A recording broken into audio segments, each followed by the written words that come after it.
दिल्ली में हुए विधानसभा चुनाव के रिजल्ट आने के बाद भी बयानबाजियां कम नहीं हो रही हैं।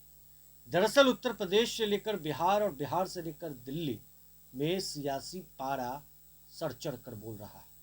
इसी कड़ी में उत्तर प्रदेश से आने वाले भारतीय जनता पार्टी के पूर्व सांसद अपने बयानों से सुर्खियां बटोरने वाले ब्रिजभूषण शरण सिंह ने बड़ा बयान दे दिया है। आम आदमी पार्टी हमारे सामने ही पैदा हो, ऐसा ब्रिजभूषण शरण सिंह कह रहे हैं, और खत्म भी हमारे सामने हो। कांग्रेस पर उन्होंने बड़ा दावा कर दिया है। साथ ही साथ बीजेपी और कांग्रेस की लड़ाई अब राजनीति में देखने को मिलेगी और ऐसी पार्टियां खत्म हो जाएंगी। मिल्कीपुर में उपचुनाव पर भी उन्होंने जमकर निशाना किधर साधा है, जरा इस वीडियो में देखिए।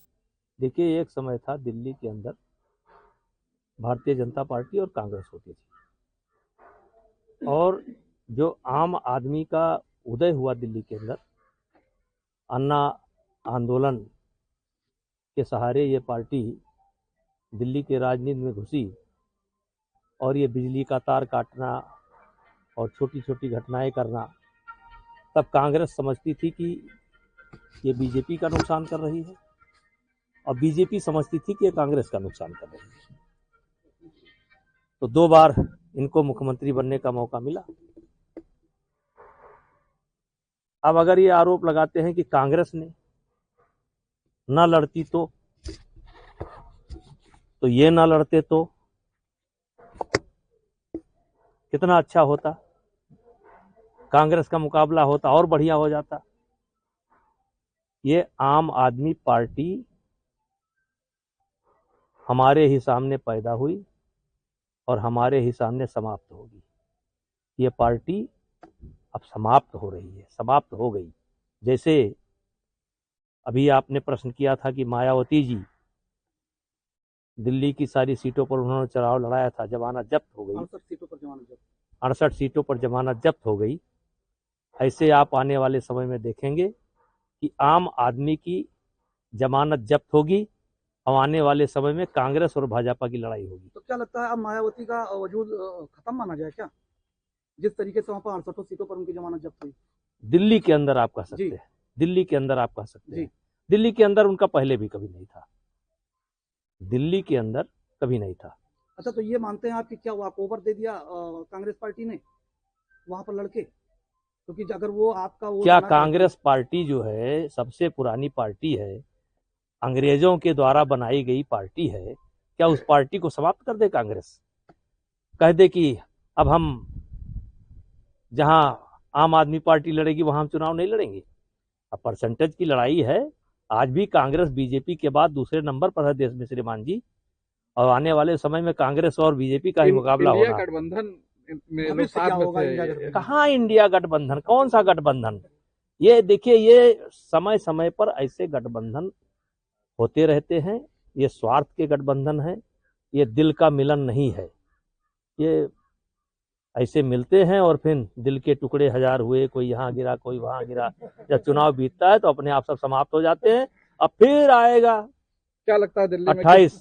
क्या लगता है दिल्ली में कौन मुख्यमंत्री बनने जा रहा है? ये हमारा विषय नहीं। अच्छा नेताजी, जिस तरीके से देखिए कि दिल्ली ने 48 सीट जीत के आपने पूर्ण बहुमत की सरकार बना ली, सीधा बिहार में और बंगाल में इसका क्या असर होने वाला है? आपके कार्यकर्ता कितने उत्साहित होंगे? देखिए, बिहार में क्या होगा, बंगाल में क्या होगा, हम इतनी बड़ी भविष्यवाणी नहीं कर सकते हैं। लेकिन लोकसभा के बाद जिस तरीके से लगातार हरियाणा, महाराष्ट्र, दिल्ली जैसे प्रदेशों पर भारतीय जनता पार्टी पूर्ण बहुमत की सरकार बनाने का काम कर रही है, इससे भारतीय जनता पार्टी के कार्यकर्ताओं का हौसला बहुत बुलंद है।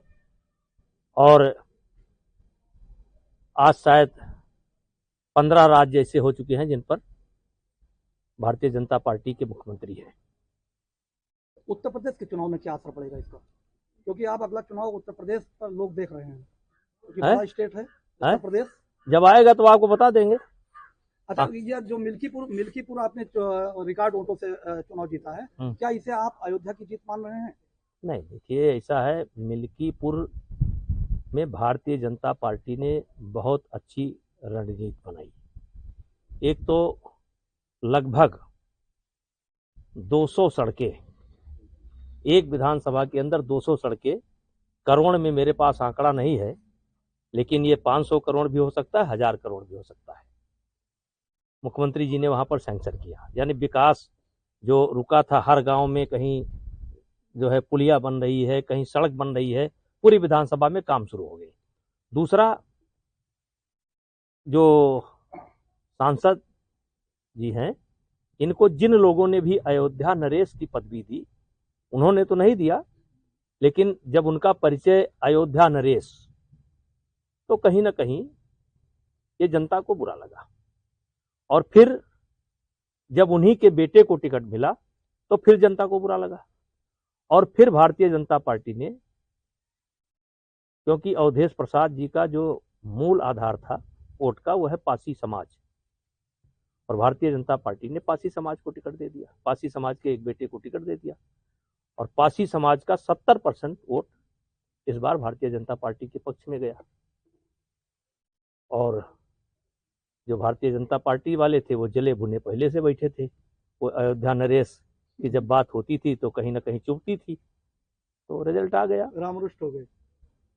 अब राम रुष्ट हुए कौन हुए, लेकिन रणनीति बहुत अच्छी थी। सांसद जी, जिस तरीके से कुंभ में वीआईपी मूवमेंट के लेके पुलिस जो है वहां पर वीआईपी के लिए आवाभगत में लगी है, अब तो महिला पत्रकारों से बदसलूकी करने लगी, क्या कहेंगे पुलिस के ऊपर? सरकार तो बड़े बड़े दावे कर रही है, लेकिन पुलिस उनकी पलीता लगा हमारा रही है। बोलना उचित नहीं है। तो आपने देखा है, भारतीय जनता पार्टी से आने वाले पूर्व सांसद ब्रिजभूषण शरण सिंह ने सीधे तौर पर आम आदमी पार्टी और अरविंद केजरीवाल पर बड़ा निशाना साधा है। उन्होंने सीधे तौर पर बड़ी भविष्यवाणी कर दी है कि आम आदमी पार्टी खत्म हो जाएगी, समाप्त हो जाएगा सब कुछ। अरविंद केजरीवाल हालांकि चुनाव हार चुके हैं, वहीं आतिशी ने सीएम पद छोड़ दिया, और अब बीजेपी में मंथन चल रहा है कि कौन होगा भारतीय जनता पार्टी का मुख्यमंत्री।